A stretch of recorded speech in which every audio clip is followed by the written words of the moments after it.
first time I killed someone, I threw up in the Mureș River afterward. Vasile Lupescu told me that was normal, that even he'd done the same when Father Enescu first brought him into the order 15 years ago. But normal doesn't make it easier. Nothing about what we do is easy. My name is Cristian Munteanu, and for the past 8 months, I've been what my grandmother would have called a vrăjitor hunter. She would have spat on the ground if she knew. The old woman kept dried herbs hanging from our kitchen rafters and whispered prayers over sick chickens. To her, the line between blessed and cursed was thin as morning frost, and crossing it was as natural as breathing. The Order of St. Cyril sees things differently.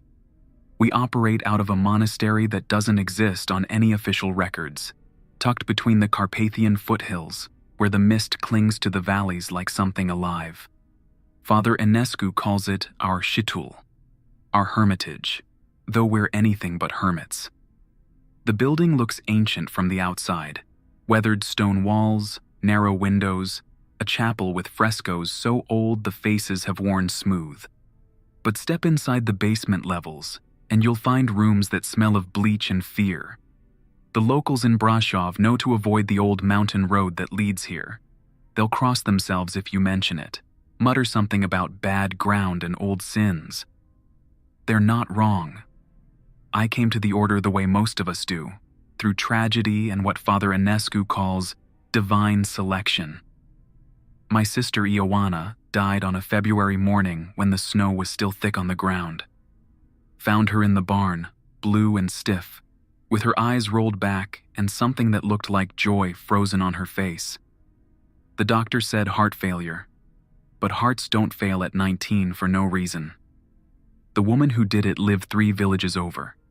Elisabeta Văcărescu, a widow who sold healing teas and helped deliver babies. Half the county owed her for something: a fever broken, a difficult birth made easy, a husband who stopped drinking. But Ioana had been asking questions about the herbs, about the words Elisabeta whispered over her remedies. My sister was always too curious for her own good. I found out later that Elisabeta had been practicing the old ways for decades. Not the harmless folk remedies our grandmothers passed down, but something deeper. Something that required payment in more than copper coins. Father Enescu appeared at Ioana's funeral like he'd been waiting for me. A thin man with gray eyes and hands that stayed too steady when he spoke. He didn't introduce himself as Orthodox clergy, just said he'd heard about my loss, and that sometimes God calls us to justice when the law fails. He gave me his card, plain white with just a phone number, no name or title. It took me 3 weeks to call. The testing happened in stages. First, they wanted to know if I could stomach the theoretical aspects. Father Enescu sat me down in a small room with stone walls and explained that the church, the real church, had been fighting a hidden war since before the time of Constantine. Not against heretics or political enemies, but against something older.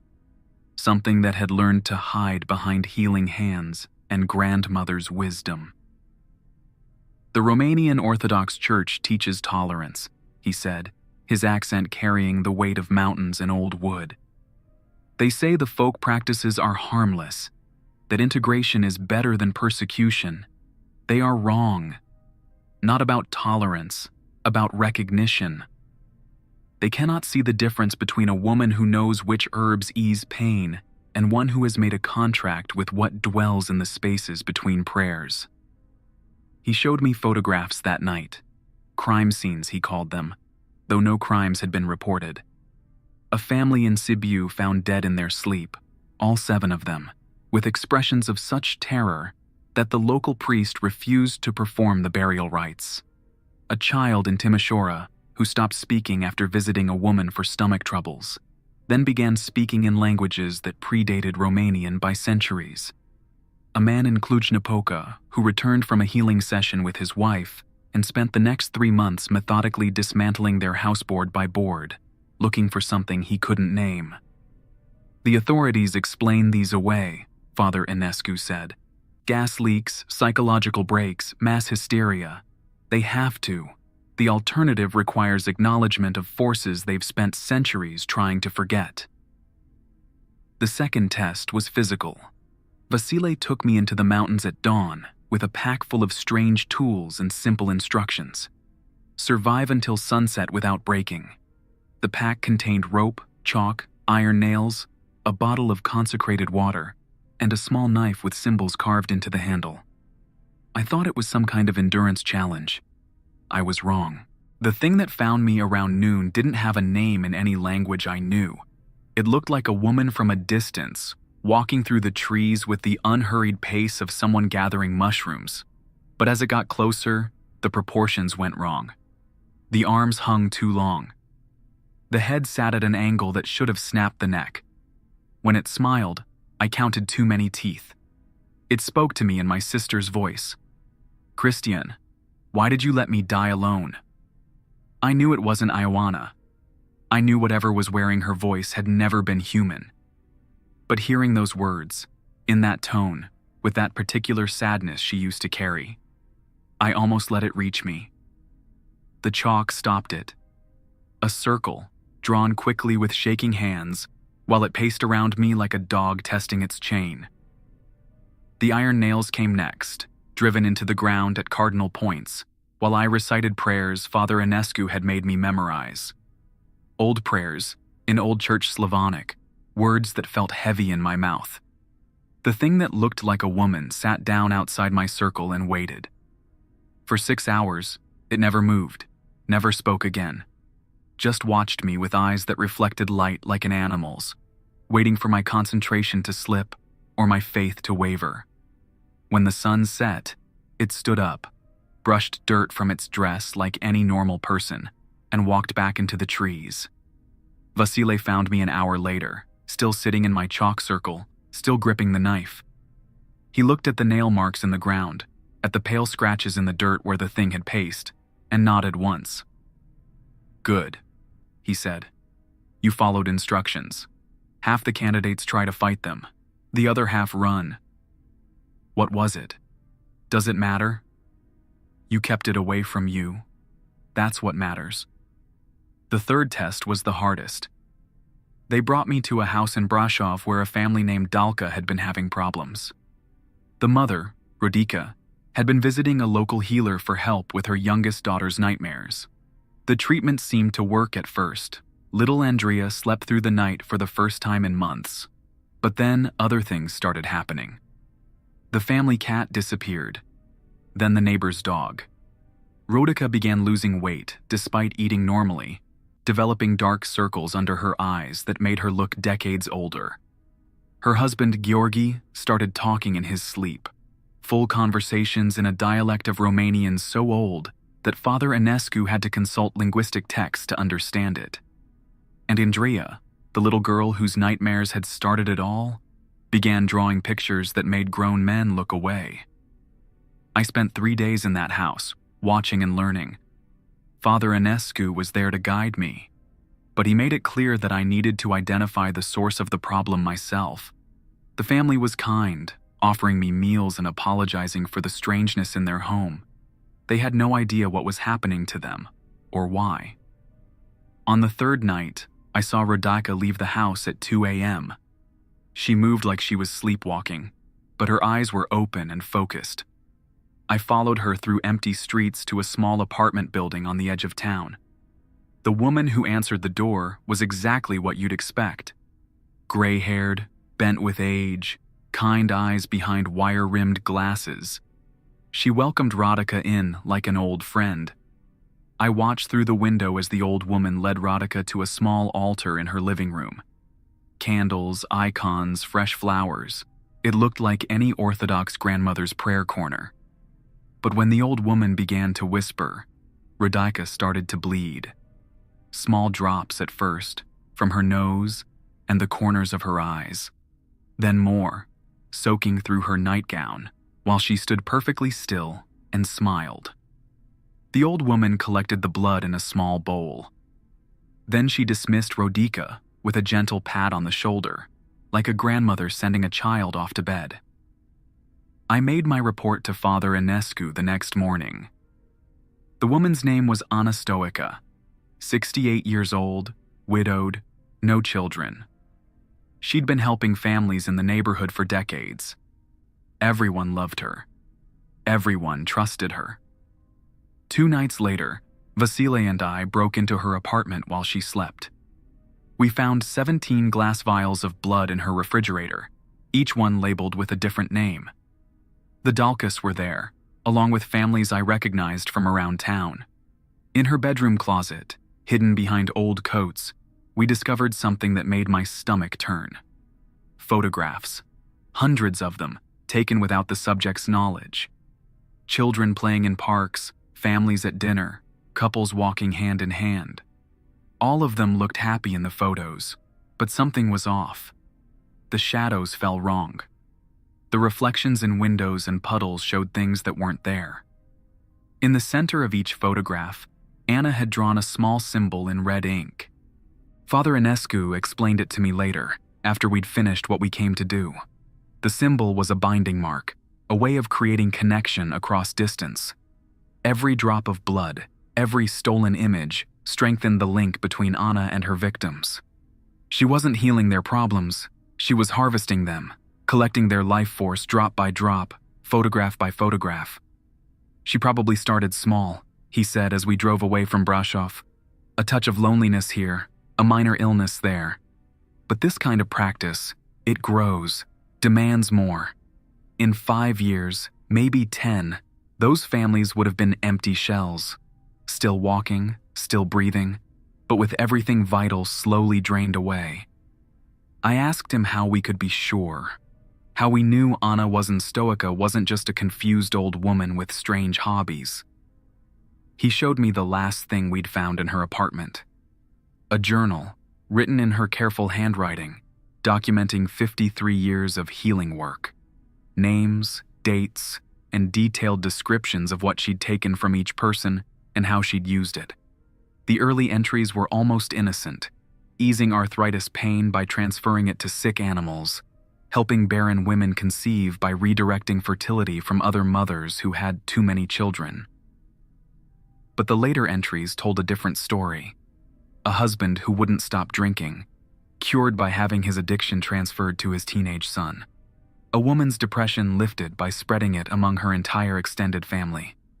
A child's learning disability fixed by scattering the confusion among his classmates. The final entry, dated just a week before we found her, described her latest project. The Dalka family's problems weren't being solved, they were being prepared. Anna was slowly draining their vitality, their essential life energy, to extend her own existence. She'd been doing it for decades, moving from family to family, leaving behind empty husks who aged rapidly and died of natural causes within a few years. The local authorities found Anna Stoica dead in her bed 3 days later. Heart attack, they said. Peaceful end for a woman who devoted her life to helping others. The neighborhood mourned her passing. The Dalka family recovered quickly. Little Andrea's nightmares stopped. Rodica regained her weight and her color. Georga slept silently for the first time in months. They never knew how close they'd come to being consumed, and they never knew who saved them. That was my 3rd test, and I passed. But passing tests is different from living with the knowledge they give you. 8 months later, I'm still in the order, still hunting what Father Enescu calls the corrupted ones. I've learned to recognize the signs. Communities where people age too quickly. Families where joy drains away like water through cracked stone. Healers whose successful treatments come with hidden costs that compound over time. I've learned other things too. How to break binding circles without touching them. Which prayers work against which kinds of malevolence. How to tell the difference between genuine folk healing and something that feeds on human need. Most importantly, I've learned that the old woman who killed my sister Ioana is still alive, still practicing, still taking payment from families who trust her grandmother's reputation. Her name is Elisabeta Văcărescu, and tomorrow Vasile and I are going to her village. This time, I don't think I'll be throwing up in the river afterward. Elisabeta Văcărescu's village sits in a valley where the morning fog never fully lifts. Even in late spring, when the rest of Romania is green and warm, Kalinisht feels like winter is coming. The houses lean against each other like old women sharing secrets, and the streets follow no pattern that makes sense to outsiders. Vasile and I arrived at dawn, parking our van behind the abandoned textile factory on the village's edge. From there, we could see most of the settlement spread below us, maybe 60 houses, a small Orthodox church with a rusted dome, and a market square that looked like it hadn't seen fresh paint since Ceausescu was in power. "She'll know we're here," Vasile said, checking his equipment one more time. Women like Elisabetta, they feel disturbances in their territory. Probably felt us coming before we crossed the county line. I tried not to think about that. We'd been planning this operation for 3 weeks, ever since Father Enescu confirmed that Elisabetta was still active. The signs were all there. Unusually high death rates among the elderly, several families who'd lost children to sudden illnesses after visiting her for help, and a recent spike in what the regional medical examiner called idiopathic cardiac events. Heart stopping for no medical reason, just like my sister. "Tell me again why we can't just call in an anonymous tip," I said. "Let the authorities handle it." Vasile gave me the look he reserved for stupid questions. Handle what? An 80-year-old grandmother who grows medicinal herbs? The local police captain's wife brings her grandchildren to Elisabetta for colic remedies. Half the village council owes her for something. She's been here for 60 years, Christian. She's not just part of the community. She is the community. He was right, of course. That's how they survive so long. They embed themselves so deeply in local life that removing them would be like cutting out a vital organ. People protect them not because they're evil, but because they genuinely help. The cost is hidden, spread across generations, paid by people who never know they're paying it. We spent the morning observing from a distance. Elisabetta lived in a house at the village center, painted the traditional blue and white but larger than most. Her garden was extensive, filled with plants I recognized from Father Enescu's field guides. Legitimate medicinal herbs mixed with species that had no business growing in Romanian soil. The steady stream of visitors started around 9 a.m. Mothers with sick babies, men with chronic pain, teenagers with skin problems that doctors couldn't fix. They all brought small gifts, eggs, vegetables, handmade items. They all left looking relieved, carrying small parcels wrapped in brown paper. "Look at their faces," Vasile said, handing me the binoculars. "When they go in versus when they come out." I watched a woman in her 50s approach Elisabetta's door. She walked like someone carrying invisible weight, shoulders bent, each step careful. 20 minutes later, she emerged walking straight and tall, practically skipping down the front steps. "Where did the pain go?" I asked. "Somewhere else. Someone else. That's how it works." Around noon, we saw something that made both of us freeze. A young mother approached the house carrying a boy who couldn't have been more than 3 years old. The child was pale, listless, breathing in shallow gasps, classic signs of severe anemia or worse. She stayed inside for almost an hour. When she came out, the boy was pink-cheeked and alert, chattering in the animated way healthy toddlers do. But the mother, she'd aged a decade in 60 minutes, gray streaks in her hair that hadn't been there before, lines around her eyes. She walked slowly, carefully, like someone learning to use their body again. "Jesus Christ," I whispered. "She gave the child's illness to his mother," Vasile said flatly.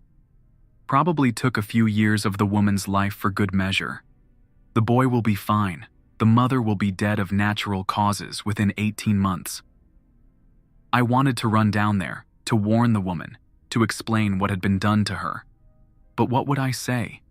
That the miracle cure for her son had been paid for with her own life force?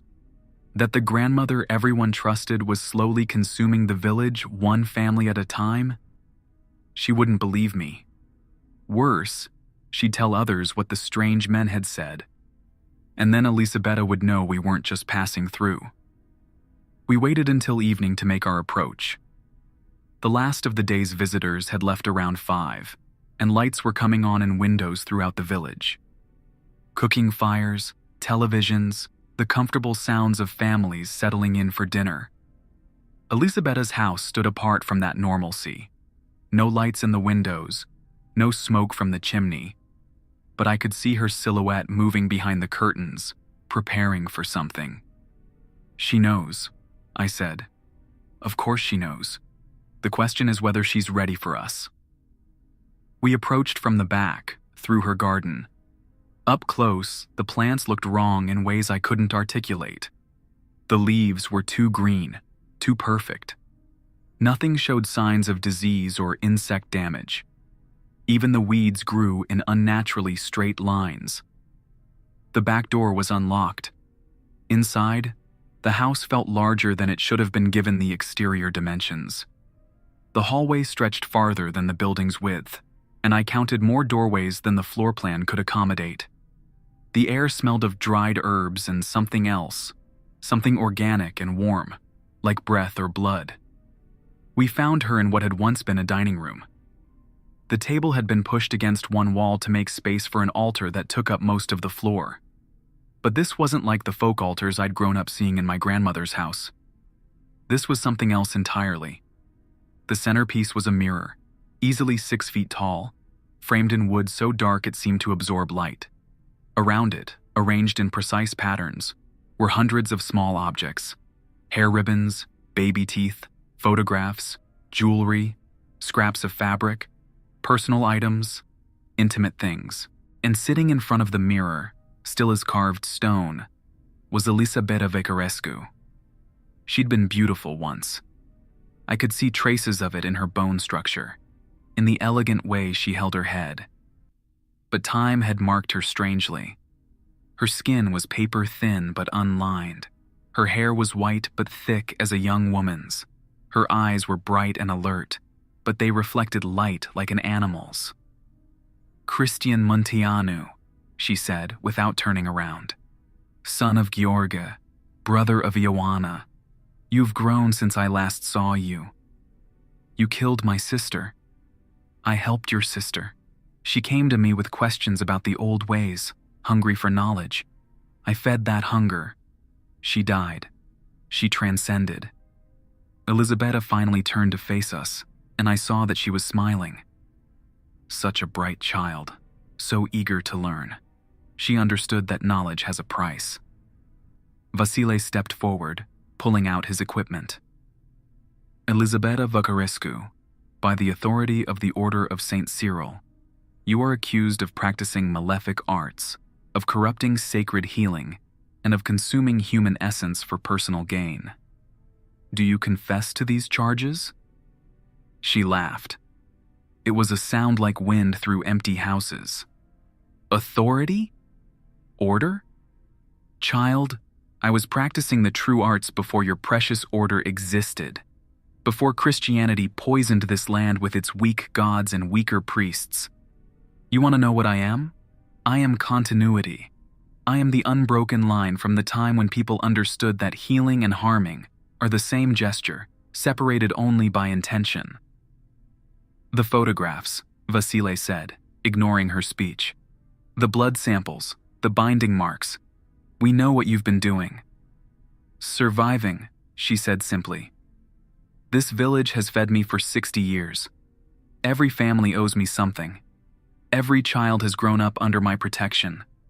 I have delivered their babies, eased their pain, cured their diseases. In exchange, I take what I need to continue the work. You take their lives. I take the excess, the years they would have wasted anyway, the health they would have squandered on poor choices. I redistribute resources from those who have too much to those who have too little. It's the most ethical magic there is." I wanted to argue with her, to point out the twisted logic, but I found myself thinking about the mother and her sick child, about how happy they'd both looked when they left her house. The boy would live. He'd grow up healthy and strong. Was that worth 18 months of his mother's life? "You're wavering," Elisabetta said, and I realized she'd been watching my face. "Good. That means you're thinking instead of just following orders. Your sister was the same way, always questioning, always looking deeper. What did you do to her? I showed her the truth, that the boundaries between life and death, health and sickness, blessing and curse, they're all illusions. Everything is connected. Energy can neither be created nor destroyed, only transferred. Your sister wanted to understand how the transfers work.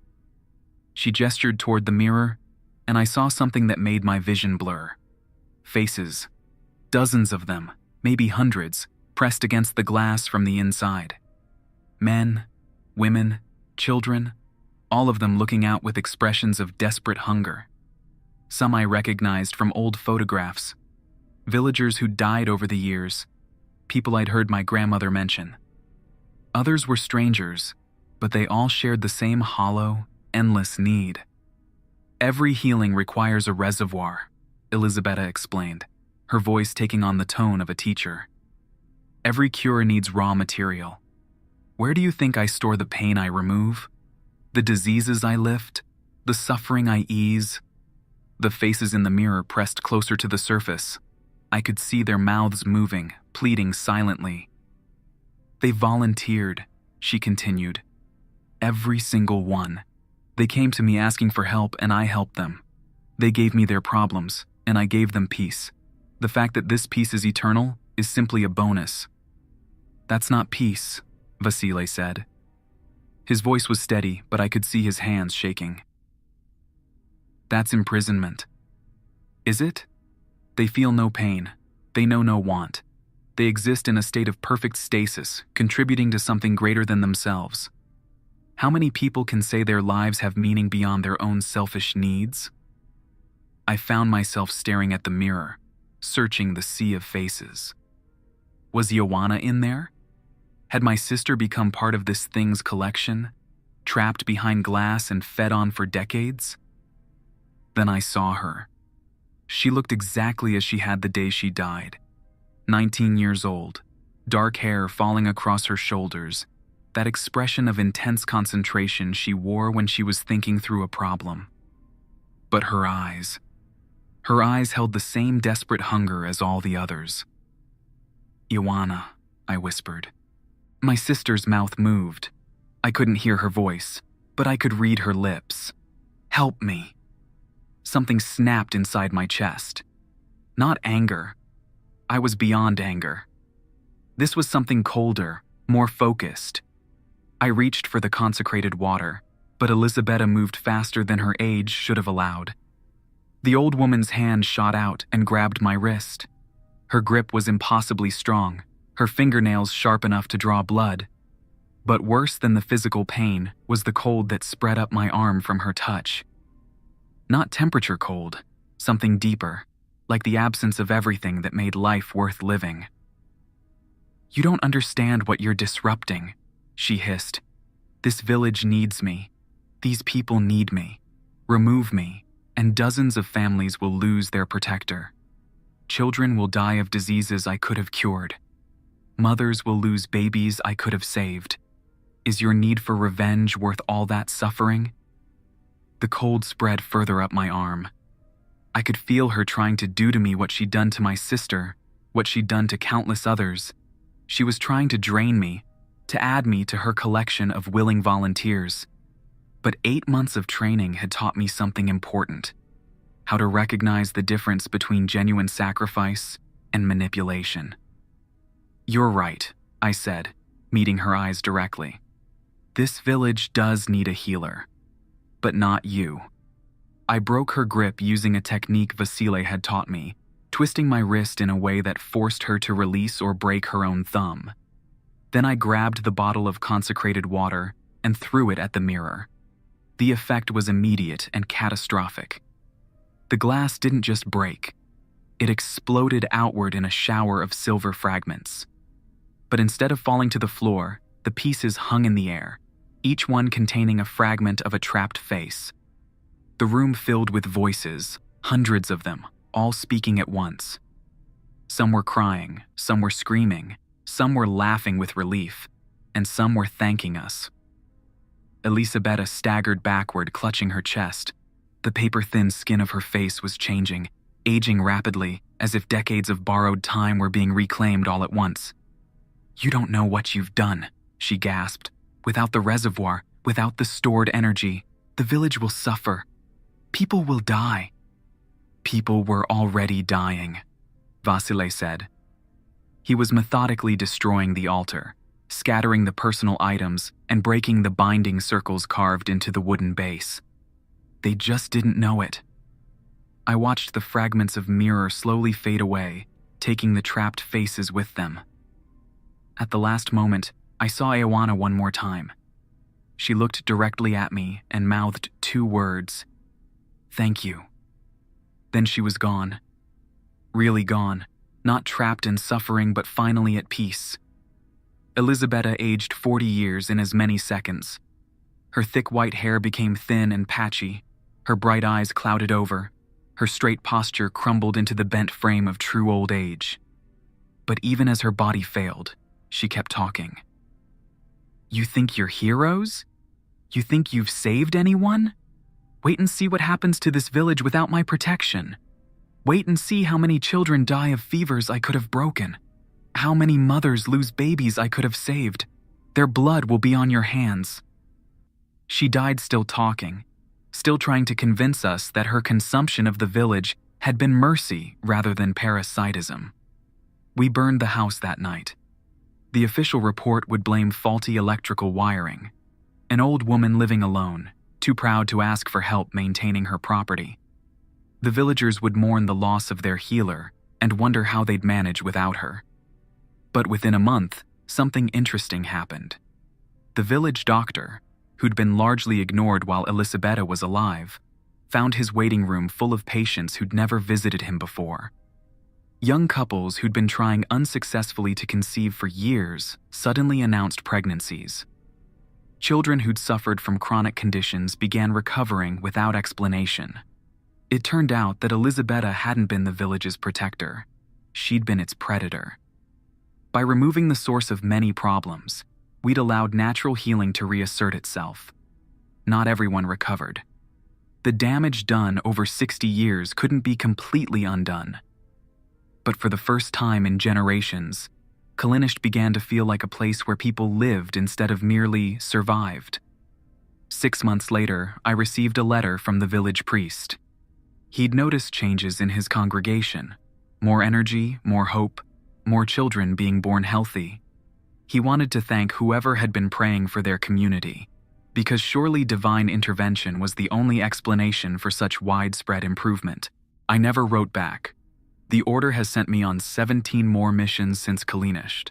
Each one teaches me something new about the thin line between healing and harm, between faith and exploitation. I've learned that genuine healers exist, people who ease suffering without requiring payment in years or blood or trapped souls. The challenge is telling them apart from the predators who wear the same face. Sometimes I think about what Elisabetta said, about the people who might have died without her interventions. It's possible that some of her victims would have preferred a shorter natural life to a longer borrowed one. It's possible that I condemned people to suffering she could have prevented. But then I remember the faces in the mirror, the desperate hunger in their eyes, the way my sister mouthed, "Help me," from behind glass.